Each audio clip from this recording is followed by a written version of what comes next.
courageous leader, a woman of vision, a woman of principle, and a hero. A hero to the United States and a hero to the world. And all of us, in my judgment, are in her debt. Madam Chairman, I suggest the absence of a quorum. The clerk will call the roll. Mr. Alexander.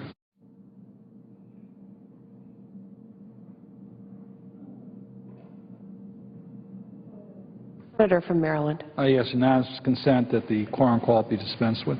Without objection.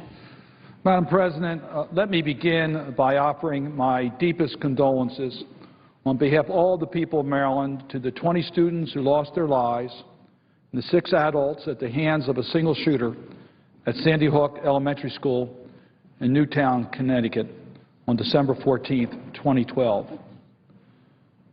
Some of the victims put themselves in harm's way in order to save the lives of children. True heroes. We have an obligation to the Sandy Hook families to seize this moment, set our political fears aside, and act responsibly. America has more than 3,300 victims of gun violence nationwide since the shooting at Sandy Hook Elementary in Newtown, Connecticut. Each heartbreaking event is shocking in its own right, but also tears us apart, wondering what could we have done to prevent this from happening.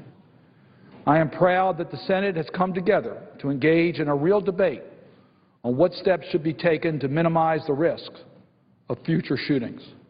The safety of our children and our community should never be put at risk by partisan gridlock. I agree with President Obama that we cannot wait for another tragedy to enact common sense, reasonable gun safety measures, especially on weapons of war that have no legitimate civilian use. I am sympathetic to the interests of legitimate hunters and collectors, but we should reinstate the federal ban on assault weapons. We should also prohibit high-capacity ammunition clips that hold more than 10 rounds at a time. We must take steps together to strengthen our mental health system, make our schools safer, crack down on gun traffickers and straw purchases, and reduce the glorification of violence in our culture. Madam President, the elimination of assault weapons in our community would have minimal or no impact on legitimate hunters or legitimate gun owners, but it could save lives. Listen to what law enforcement says. They don't think it's a fair fight when they have to go up against a criminal that has an assault weapon. The criminal has the advantage. We should support law enforcement and get assault weapons off the street. Listen to the accounts of the massacres we've seen when the perpetrators had these clips with so many rounds of ammunition, how at Sandy Hook they went into a classroom and just used the number of bullets that were in that round to massacre children, and how tragic that was, and how the consequences could have been different if these large ammo clips were not available. Could save lives. Dealing with mental health issues, dealing with school safety issues, dealing with straw purchases, all that could very much keep out of the hands of those who should not have weapons the type of weapons that have caused these massive killings. I support requiring universal background checks for all firearm buyers, as proposed by Senator Schumer. I congratulate my colleagues, Senator Manchin and Toomey, for coming to a bipartisan consensus on strengthening the current background check system. The background check proposals for the first time would require background checks for all gun sales in commercial settings, including at gun shows, on the Internet, and at classified ads. I believe this legislation will help keep guns out of the hands of convicted felons, domestic abusers, and seriously mentally ill who have no business buying a gun. Studies have shown that nearly half of all current gun sales are made by private sellers who are exempt from conducting background checks. It makes no sense that felons, fugitives, and others who are legally prohibited from having a gun can so easily use a loophole to buy a gun. Once again, Madam President, the use of a universal background check will have no impact on the legitimate needs of people who are entitled to have weapons. But it could and would help us keep our community safe by keeping out of the hands of our criminals, those with serious mental illness, domestic abusers, the ability to easily obtain weapons as they can today. This legislation strengthens the national instant criminal background check system by incentivizing states to improve their reporting system and removing certain barriers to the submission of critical mental health records. This legislation also makes it easier for active duty military personnel to buy guns in states where they live and where they are stationed for duty, and clarifies that people traveling across state lines may carry guns that are locked and unloaded. It is heartbreaking to listen to the stories of innocent lives cut cruelly short. The pain and grief of families and friends of these students and teachers is unimaginable. We know that teachers and the aides put their lives on the line in order to try to save children, as well as the unbelievable task of the first responders coming to a scene and not knowing what they would find. We send our prayers to all. But we have to do more than just words. We'll be judged by our deeds, and we have a chance to really take action that could be helpful. This is a tragedy beyond words. I think President Obama said it best, that our hearts are broken. Congress needs to come together and take action to protect the safety of our children. We must do better. There have been too many episodes in which children's lives and others have been lost, that we must figure out a way to prevent these types of tragedies. I am pleased that the state of Maryland has recently taken action in the General Assembly session that concluded last week. Governor O'Malley recommended legislation adopted by the Maryland General Assembly that bans assault weapons, limits the capacity of magazine clips from 20 to 10, and increases restrictions on the possession of firearm and ammunition by convicted criminals and those with mental health disqualifications. The President was correct to take executive action to strengthen and enhance our gun safety laws, but now it's time for Congress to act. And the victims of gun violence deserve to have Congress take up or down votes on these issues. To my colleagues who have reservations about this legislation, let me cite the Heller decision. In June 2008, the Supreme Court decided the District of Columbia versus Heller. The court held that the Second Amendment protects individuals rather than a collective right to possess a firearm.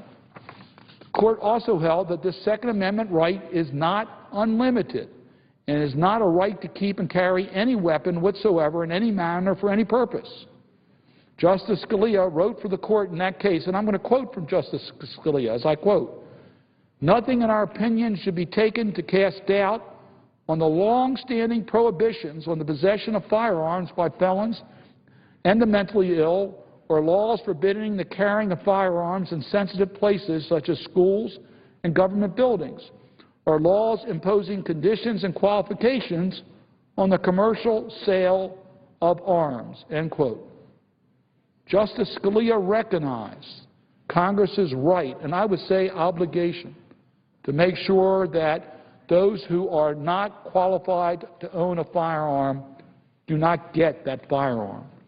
We have an obligation to make sure that the background checks are effective, to keep out of the hands of those criminals and those who have serious mental health issues the opportunity to easily obtain a firearm, as they can in many states today. The legislation now pending before the Senate is in full consistency with the Heller decision and the language of Justice Scalia's opinion for the court. I know that we can protect children while still protecting constitutional rights of legitimate hunters and existing gun owners. We should take that action. On behalf of the safety of our communities, it's our obligation to act. With that, Madam President, I would yield the floor.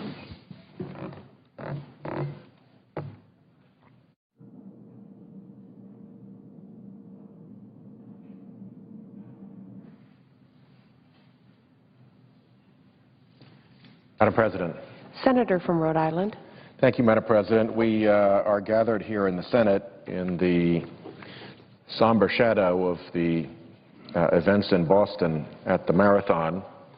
and I guess I'll start by conveying my sympathies to the individuals and their families who were killed or hurt in that terrible act. And I share the determination of so many people that our law enforcement folks will indeed get to the bottom of this, that they will get the resources that they need, and we will have answers and justice for the families that are affected. I rise today, though, on the subject that I come to the floor every week that we're in session to discuss, which is the need for this body to wake up to the reality of the clear scientific consensus that human activity is driving serious changes in our climate and oceans. For more than 2 decades, the fossil fuel companies and certain right-wing extremists have cooked up a well-organized campaign to call into question the scientific evidence of climate change. The paid-for deniers then manufacture an interesting product. They manufacture uncertainty so that the polluters who are doing the paying can also keep polluting because a sufficient atmosphere of uncertainty has been created to inhibit progress. This is not a new strategy. We've seen this played before. Industries eager to drown out scientific evidence to maximize profit is not a new story. They questioned the merits of requiring seat belts in automobiles. They questioned the toxic effects of lead exposure. They questioned whether tobacco was really bad for you. Well, they were wrong then, and they're wrong now about climate. But interestingly, they don't actually care. It's not their purpose to be accurate. They just want to create doubt, to sow enough of a question to stop progress. And so these sophisticated campaigns are launched to give the public the false impression that there actually is a real scientific debate over climate change. And here in the Senate, regrettably, some of my colleagues even promote this view. But let's be practical here. Which is the more likely case? Are a handful of nonprofit environmental groups using their limited funding to pay off literally hundreds and hundreds of climate scientists in an internationally coordinated hoax to falsify complicated climate research? Really? Or is it more likely that fossil fuel corporations are using a slice of their immense profits to float front groups to protect their immense profits? Well, the answer to that question, I think, is obvious just from the logic, but we don't have to apply logic. We can follow the money and look at evidence. According to an analysis by the Checks and Balances Project, a self-described pro-clean energy government and industry watchdog group, from 2006 to 2010, 4 sources of fossil fuel money, just 4 of them, contributed more than $16 million to a group of conservative think tanks that go about the business of being publicly critical of climate science and of clean energy. Those 4 sources are the Charles G. Koch Foundation, the Claude R. Lamb Charitable Foundation, the Earhart Foundation, and oil giant ExxonMobil. On the receiving end is a lengthy roster of well-known and often cited rightward-leaning outfits. The top 10, we'll just talk about the top 10 in this set of remarks, are the American Enterprise Institute, the Cato Institute, the Competitive Enterprise Institute, the Heartland Institute, the Heritage Foundation, the Hudson Institute, the Institute for Energy Research, the George C. Marshall Institute, the Manhattan Institute, and the Mercatus Center. Who's giving? Well, Charles Koch is the chairman and CEO of Koch Industries, and he is the 6th richest person on the planet. Koch Industries is the 2nd largest privately held company in the United States of America.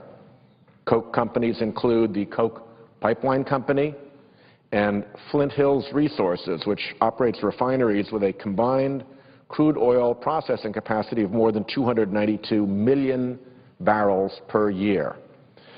That much oil accounts for 126 million metric tons of carbon pollution each year, as much as 35 coal-fired power plants produce, or 26 million cars. So to put it mildly, this fellow has got some skin in the game. Between 2006 and 2010, the Charles G. Koch Foundation gave almost $8 million to think tanks and institutes, including $7.6 million to the Mercatus Center and $100,000 to the American Enterprise Institute. Charles Koch, along with his brother David, also established the Claude R. Lamb Charitable Foundation. Those two have the same source, and they direct that foundation's giving as well. This foundation provided almost $5 million to climate-denying think tanks and institutes, including over $1 million to the Cato Institute and more than $2 million to the Heritage Foundation. The Earhart Foundation was started by Henry Boyd Earhart using funds from his oil business, White Star Refining Company, now a part of, you guessed it, ExxonMobil. The Earhart Foundation has donated almost $1.5 million to climate denier groups, $370,000 to the American Enterprise Institute, $330,000 to the Cato Institute, and another $195,000 for the George C. Marshall Institute. That leaves us, of course, ExxonMobil itself, which is the 2nd largest corporation in the world and often the most profitable. Ranked number 1 among Fortune 500 companies, its total revenues reached nearly $500 billion in 2012, and their profits were nearly $45 billion. ExxonMobil produces over 6 million barrels of oil per day at its 36 refineries in 20 countries, so it's the world's largest oil producer. From 2006 to 2010, the petroleum giant gave institutes more than $2.3 million, $1.2 million for the American Enterprise Institute, $220,000 for the Heritage Foundation, $160,000 for the Institute for Energy Research, and $115,000 for the Heartland Institute. So what did the Charles G. Koch Foundation and the Claude R. Lamb Charitable Foundation and the Earhart Foundation and ExxonMobil get for all of that so-called charitable giving? Well, the Checks and Balances Project found that from 2007 to 2011, the 10 organizations that I cited, the top 10, were quoted or cited or had articles published over 1,000 times, in 60 mainstream newspapers and print publications. And invariably, they were promoting fossil fuels, undermining renewable energy, or attacking environmental policies. That's good investing. Spend millions of dollars on a handful of think tanks to protect billions of dollars in profits. Really 1,000 to 1 return. But here's the problem. The public is unaware of the connection, usually. Only a handful of these attacks were accompanied by any explanation by the media that the fossil fuel industry was involved in them. Here's one prime example. Last summer, when the Navy displayed its Great Green Fleet, a carrier strike group that runs on a 50-50 blend of biodiesel and petroleum, Institute for Energy Research President Thomas Pyle wrote a column for U.S. News and World Report, calling that initiative ridiculous and a costly and pointless exercise. Never mind the moment that our defense and intelligence communities have repeatedly warned of the threats posed by climate change to national security and international stability, and of their own need to secure a reliable and secure fuel supply. What's misleading here is that U.S. News and World Report, in publishing that article, attributed the column simply thus: Thomas Pyle is the president of the Institute for Energy Research, with no mention that the Institute for Energy Research is a front for big donors like the Claude R. Lamb Charitable Foundation and Exxon Mobil.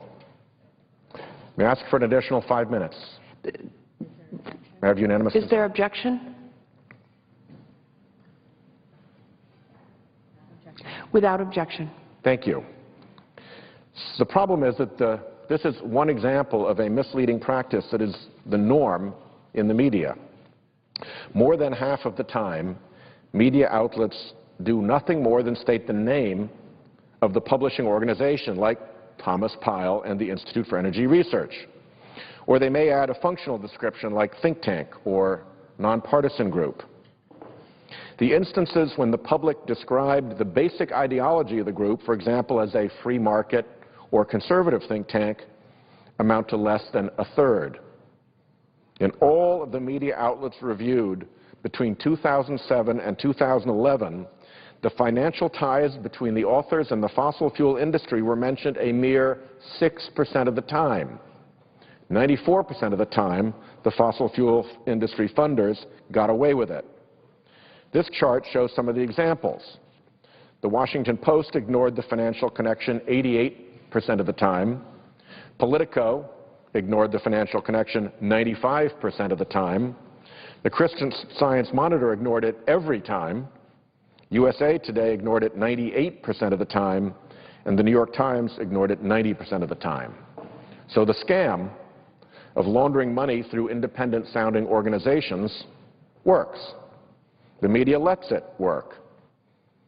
The vast majority of scientists agree that global warming is occurring, but a recent Gallup poll revealed that only 62% of Americans believe that the vast majority of scientists agree that global warming is occurring. Well over 90% of climate scientists agree that climate change is happening and that humans are the main cause. The only uncertainty is about how bad it is going to be. And the leading research predicts warmer air and seas, rising sea levels, stronger storms, and more acidic oceans. Most major players in the private sector actually get it. While the big fossil fuel polluters try to confuse the public in order to boost their bottom line and prolong their pollution, hundreds of leading corporations understand that climate change ultimately undermines our entire economy. Let me mention some of the examples. The Ford Motor Company, Coca-Cola, GE, Walmart, the insurance giant Munich Re, Alcoa, the great aluminum maker, Maersk, Procter & Gamble, FedEx, and the so-called BICEP group, which includes eBay, Intel, Starbucks, Adidas, and Nike. So this notion that this is a hoax, that there's doubt, is belied by some of the most respected names in the private sector. And those companies join the national academies. They join NASA. They join the U.S. Department of Defense, the Government Accountability Office, the American Public Health Association, and yes, the United States Conference of Catholic Bishops, as well as the majority of Americans, in understanding that it is time to wake up, to end this faux controversy that has been cooked up by the fossil fuel industry, and to do the work here in Congress that needs to be done to protect Americans from the harms of carbon pollution. I thank the presiding officer, and I yield the floor. Under the previous order, the Senate stands in recess, subject to the call of the chair. The Senate today working on a bill aimed at reducing gun violence. The chamber considering an amendment dealing with expanding background checks for gun sales. Sponsored by Pennsylvania Republican Pat Toomey and West Virginia Democrat Joe Manchin, the amendment received backing this past weekend from a major gun rights group, the Citizens Committee for the Right to Keep and Bear Arms. Other amendments dealing with banning assault weapons, concealed carry permits, and high-capacity ammunition clips are also expected to come up during what is expected to be a weeks-long debate. Watch live coverage of the Senate here on C-SPAN 2.